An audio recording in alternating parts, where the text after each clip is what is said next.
आबासाहेब काकडे कनिष्ठ महाविद्यालय शेवगाव इयत्ता 11वीच्या वर्गामध्ये तुम्हा सर्वांचं हार्दिक हार्दिक स्वागत। पाठीमागच्या तासिकेला आपण नाट्य म्हणजे काय, नाटक म्हणजे काय या घटकांचा एकंदरीत अभ्यास केलेला आहे। आजच्या तासिकेला नाटक साहित्य प्रकार परिचय या प्रकरणामध्ये नाटक या साहित्य प्रकाराचे वेगळेपण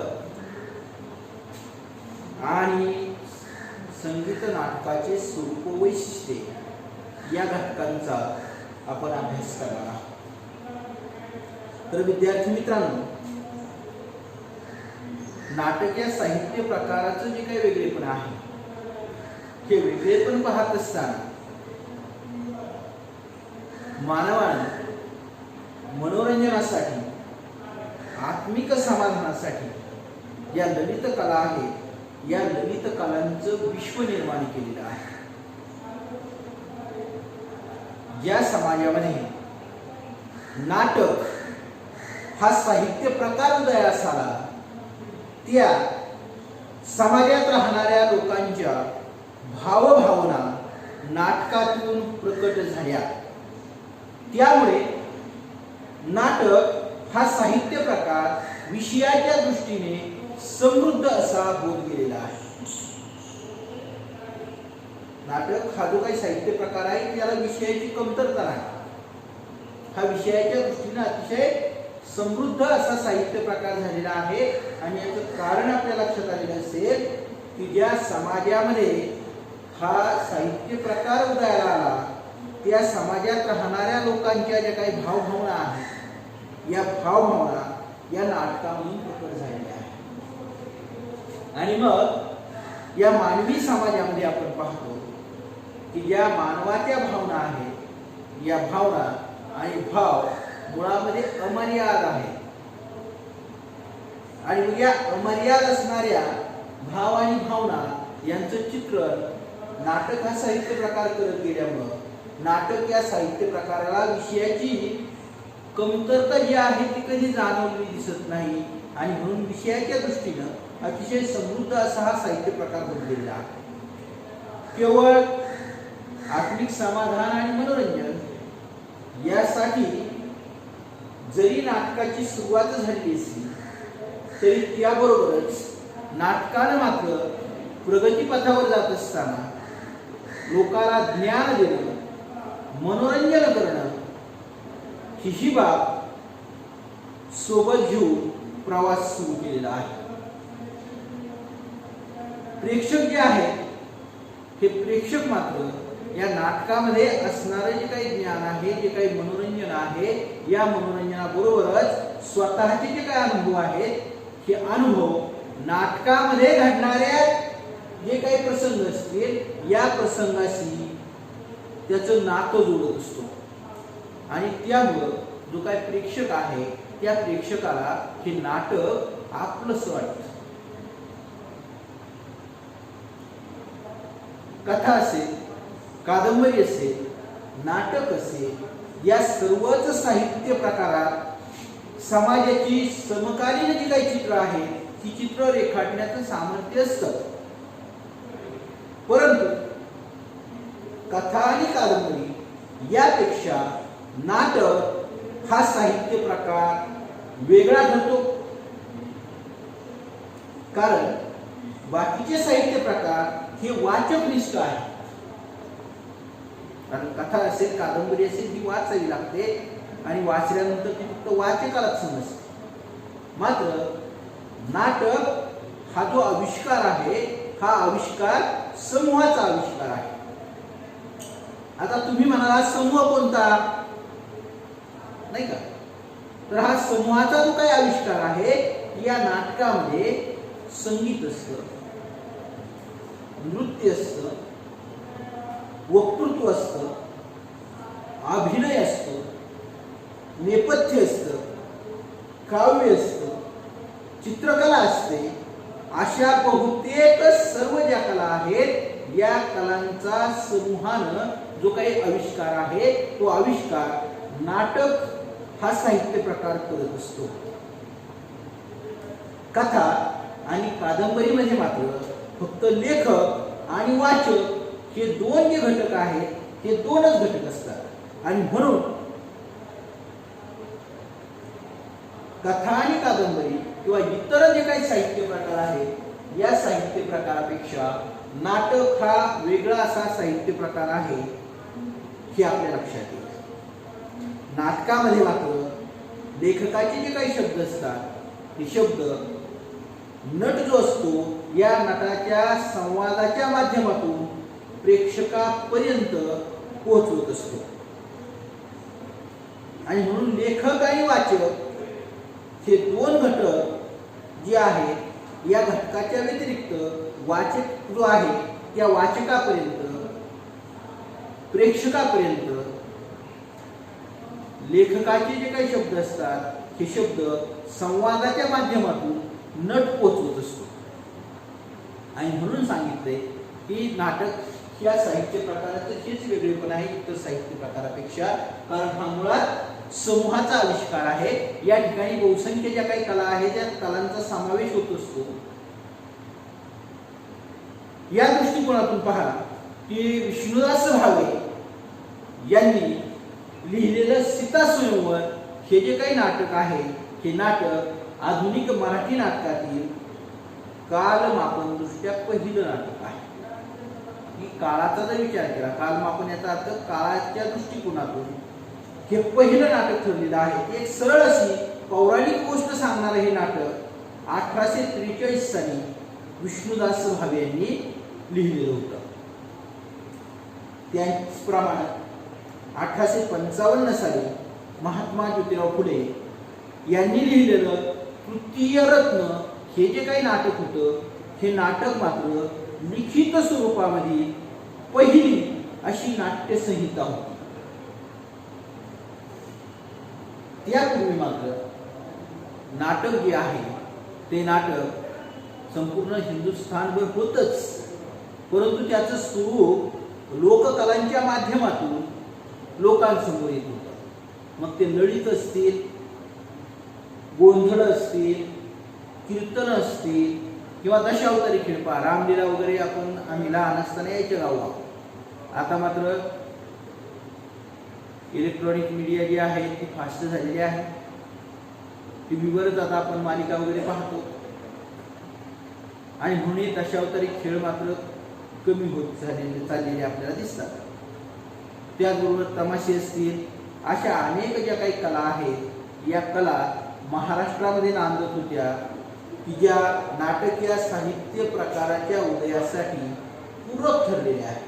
की त्यामधूनच नाटकाने आकार घेतला आणि हळूहळू नाटक हे विकसित कला म्हणून विकासाच्या दृष्टीनं वाटचाल करू लागले. आणि म्हणून महाराष्ट्राला तसं पाहिलं तर नाट्य परंपरा ही अतिशय जुनी आहे. कारण 1843 सालचं जरी विष्णुदास भावेंचं नाटक असलं, 1855 सालचं महात्मा ज्योतिबा फुले यांचं तृतीयरत्न नावाचं नाटक असलं तरी त्याच्याही फार फार पूर्वीपासून भारुड असतील, गोंधळ असतील, यामार्फत कीर्तन असतील, पोवाडे असतील, दशावतारी खेळ असतील, तमाशे असतील, या लोककलांच्या माध्यमातून जे काही नाट्य आहे नाही का आपल्याकडं येणारे बहुरूपी असतील, वासुदेव असतील, जागली असतील, या सगळ्यांच्या माध्यमातून हे जे काही नाट्य आहे हे नाट्य चालूच होतं. परंतु लिखित स्वरूपामध्ये मात्र की आपण पाहिलं की काळाच्या दृष्टिकोनातून विष्णुदास भावे यांचं सीता स्वयंवर आणि महात्मा ज्योतिराव फुले यांचं तृतीयरत्न नाटक की जे लिखित स्वरूपामध्ये त्याची संहिता आपल्याला आजही पाहायला मिळते की ही नाटकाची जी काही खरी सुरुवात आहे ही सुरुवात या ठिकाणी आपल्याला दिसून येते की ज्यामधून सुरुवातीच्या काळामध्ये वेगवेगळ्या प्रकारची जी काही नाटकं आहेत ही नाटकं आता आकार घेऊ लागलेली होती. आणि त्यामध्ये सुरुवातीच्या काळामध्ये मात्र जी काही नाटकं होती त्यामध्ये संगीत नाटक जे आहे ते संगीत नाटक आकाराला येत होतं.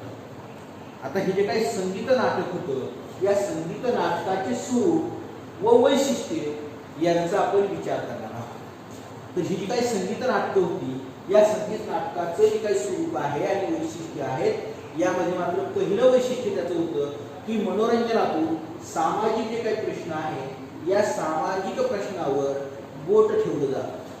की मनोरंजन व्हायचं, मात्र मनोरंजनासाठी नाटकाचा जो काही विषय असायचा, हा विषय मात्र सामाजिक जे काही प्रश्न आहेत, हे प्रश्न समाजासमोर मांडण्याचा प्रयत्न करायचा. मग त्यावेळी बालविवाह असतील, विधवा विवाहाची गरज असेल, समाजामध्ये असणारे अन्याय असतील, अत्याचार असेल, जे जे चुकीचं असेल, ज्या ठिकाणी समाजामध्ये अन्याय होत असेल, अत्याचार असेल, सामाजिक दृष्टिकोनातून जे जे अयोग्य असेल, असे अयोग्य वाढणारे जे काही प्रश्न आहेत, हे प्रश्न संगीत नाटकाच्या माध्यमातून या रंगमंचावर सादर केले जात असत. आणि म्हणून संगीत नाटकाचं ते एक महत्त्वाचं असं वैशिष्ट्य ठरलेलं होतं. रसिक प्रेक्षक जे आहेत, यांना डोळ्यासमोर ठेवूनच या संगीत नाटकांची जी काही रचना आहे, ती रचना केलेली असते. की हे जे काही नाटक आहे, या नाटकासाठी प्रेक्षक कोण असणार आहे. मग जे काही प्रेक्षक असणार आहेत त्या काळातील, त्या प्रेक्षकांना रुचेल, पचेल, समजेल अशाच प्रकारची जी काही एकंदरीत रचना आहे, ती रचना या ठिकाणी नाटकाची, या संगीत नाटकाची केलेली असायची. तिसरं जे काही वैशिष्ट्य आहे की या नाटकामध्ये मात्र अलीकडच्या काळामध्ये जे काही संवाद असतात, या संवादापेक्षा संवाद मात्र तुलनेनं कमी असतात. कमी संवाद मात्र ते संगीताच्या तालावर आणि सुरामध्ये या संवादाची जी काही फेक आहे, ही शब्द फेक, संवादाची जी काही फेक आहे, ही फेक चालत असायची. आणि म्हणून त्या दृष्टिकोनातून या संगीत नाटकामध्ये संवाद जे आहे, ती अतिशय कमी आणि मोजकी असायची. चौथं जे काही वैशिष्ट्य आहे, की अभिनय आणि संगीत यातून प्रेक्षक किंवा जे काही रसिक आहे, या रसिकांना खिळवून ठेवण्याची क्षमता या नाटकामध्ये असते. हे संगीत नाटकाचं चौथं वैशिष्ट्य आहे. संगीत नाटकाचं पाचवं वैशिष्ट्य होतं की या संगीत नाटकामध्ये शास्त्रीय संगीताचा जो भारदस्तपणा आहे, तो भारदस्तपणा सांभाळू शकेल अशा गाण्यांचा जो काही समावेश आहे, तो गाण्यांचा समावेश या संगीत नाटकामध्ये केलेला असतो. सहावं जे काही वैशिष्ट्य आहे की वैशिष्ट्यपूर्ण गाणी हे संगीत नाटकाचे वैशिष्ट्य असते. की वैविध्यपूर्ण अशी जी काही गाणी आहेत, ही गाणी या ठिकाणी रचलेली असतात. सातवं जे काही वैशिष्ट्य आहे पहा, की पदे ही आशयाला धरून व कथानकाला गती देणारी असतात. जे काही त्याच्यामध्ये असणारी पद असायची संगीताची, ही पद मात्र आशयाला धरून आणि कथानक जे आहे, ते कथानक योग्य दिशेनं जो काही नाट्य लेखकाचा प्रतिपाद्य विषय आहे, त्या विषयाच्या दृष्टिकोनातून वाटचाल करणारी अशी जी काही पदं आहे, ही पदं या संगीत नाटकामध्ये असतात. आठवं जे काही वैशिष्ट्य आहे या संगीत नाटकाचं, की लोकगायकी व ख्याल गायकी यांचा उत्तम संयोग साधणारं जे काही संगीत आहे, ते संगीत या ठिकाणी वापरलेलं असतं. आणि म्हणून ते देखील एक महत्त्वाचं वैशिष्ट्य या संगीत नाटकाचं निर्माण झालेलं आहे. पुढचं जे काही नवं वैशिष्ट्य आहे, ते जो काही गायक असतात, या गायकाला साथ आणि संगत करणारे जे कलावंत असतात, या कलावंताचा देखील मोठा वाटा संगीत नाटकाच्या प्रयोगाच्या यशस्वीतेमध्ये असतो. आणि 10वं जे काही वैशिष्ट्य आहे, की त्याला आपण वैशिष्ट्यच म्हणूयात. आज देखील नाटक कितीही प्रगतीपथावर गेलेलं असलं तरी मराठी नाटकाच्या इतिहासामध्ये एक वैशिष्ट्यपूर्ण भाग म्हणून संगीत नाटक जे आहे, हे संगीत नाटक राष्ट्रीय पातळीवर ओळखलं जातं. तर अशी या संगीत नाटकाची एकंदरीत स्वरूप आणि वैशिष्ट्य निर्माण झालेली आहे. 1911 सालच्या सुमारास मात्र कृष्णाजी प्रभाकर खाडीलकर, की कृष्ण खाडीलकर या नावाने प्रसिद्ध आहेत नाटककार म्हणून, की त्यांनी लिहिलेली जी काही नाटकं आहेत त्यामध्ये संगीत मानात मान हे नाटक मात्र खूप लोकप्रिय ठरलेलं होतं. बालगंधर्व यांनी विनंती केली आणि त्या विनंतीवरून गोविंदराव टेंबे यांनी संगीत मानात मान या नाटकाला संगीत दिलं आणि हे संगीत मात्र प्रचंड लोकप्रिय झालेलं होतं. यामधून संगीत नाटकामध्ये संगीत दिग्दर्शन ही जी काही संकल्पना आहे ती संकल्पना उदयाला आलेली आहे. संगीत नाटकामध्ये ख्याल गायकीची जी काही लोकप्रियता होती ही लोकप्रियता वाढत गेली. त्या काळामध्ये किर्लोस्कर नाटक मंडळी, बळवंत नाटक मंडळी, बालगंधर्व नाटक मंडळी या अशा अनेक नाटक मंडळींनी संगीत नाटक समृद्ध केलं. की त्यामध्ये आपण पाहिलं तर आपल्या लक्षात येईल की अनेक नट आहेत. या नटांना, गायकांना या संगीत नाटकाच्या परंपरेमध्ये प्रचंड लोकप्रियता मिळाली, प्रसिद्धी मिळाली. त्यामध्ये बालगंधर्व असतील, दीनानाथ मंगेशकर असतील, भार्गवराव आचरेकर असतील, जितेंद्र अभिषेकी असतील, शौनक अभिषेकी असतील, वसंतराव देशपांडे आहेत, जयराम सिलेदार, जयमाला सिलेदार, आनंद भाटे, राहुल देशपांडे, महेश काळे या आणि अशा अनेक जी काही नटमंडळी आहे, गायक आहेत. या गायकांना संगीत नाटकांची जी काही परंपरा आहे ही परंपरा त्यांनी जपलेली आहे. असे अनेक कलावंत या ठिकाणी आपल्याला नाटकाच्या इतिहासामध्ये दिसून येतात. मात्र या नाटक जे आहे या नाटकाच्या संदर्भामध्ये हे नाटक रंगभूमीवर सादर होण्याच्या अगदी प्रारंभीच्या काळात, या अगदी प्रारंभीचा काळ आपण पाहतो की 21व्या शतकाचा हा मध्यावधीचा काळ आहे. या काळामध्ये मात्र अंधश्रद्धा, रूढी, परंपरा यांचं सामाजिक जी काय अडसर आहे त्या अडसर खूप मोठे होते.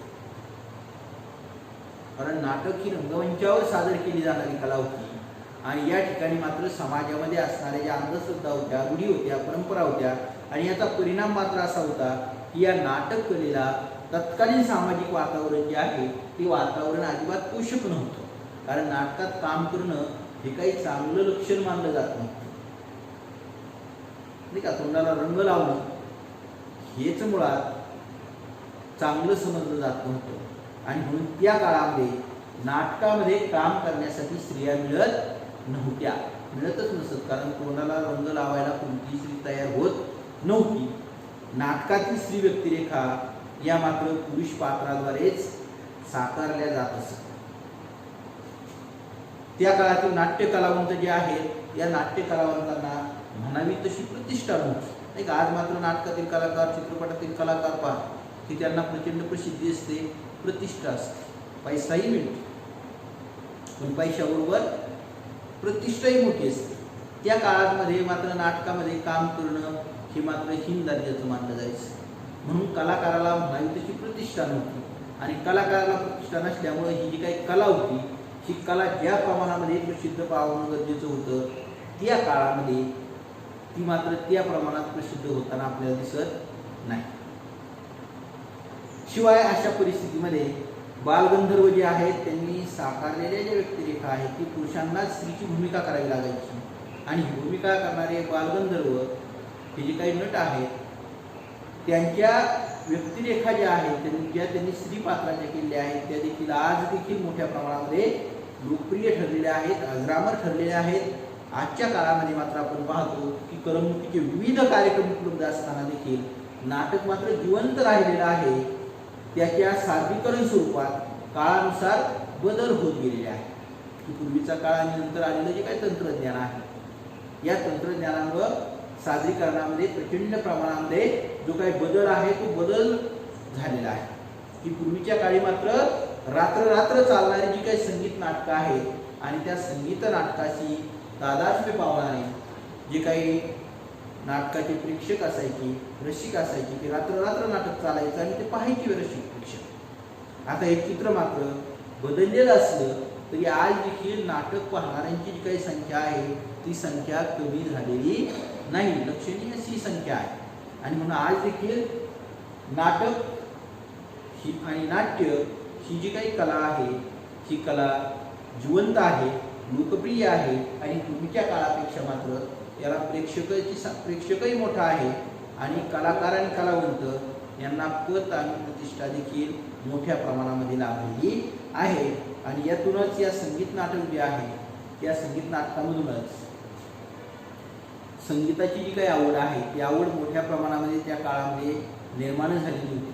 मात्र काळ बदलला आणि बदललेल्या काळामध्ये मात्र या नाटकाचा जो काही इतिहास आहे हा इतिहास वेगळ्या दिशेनं हळूहळू जातो आहे.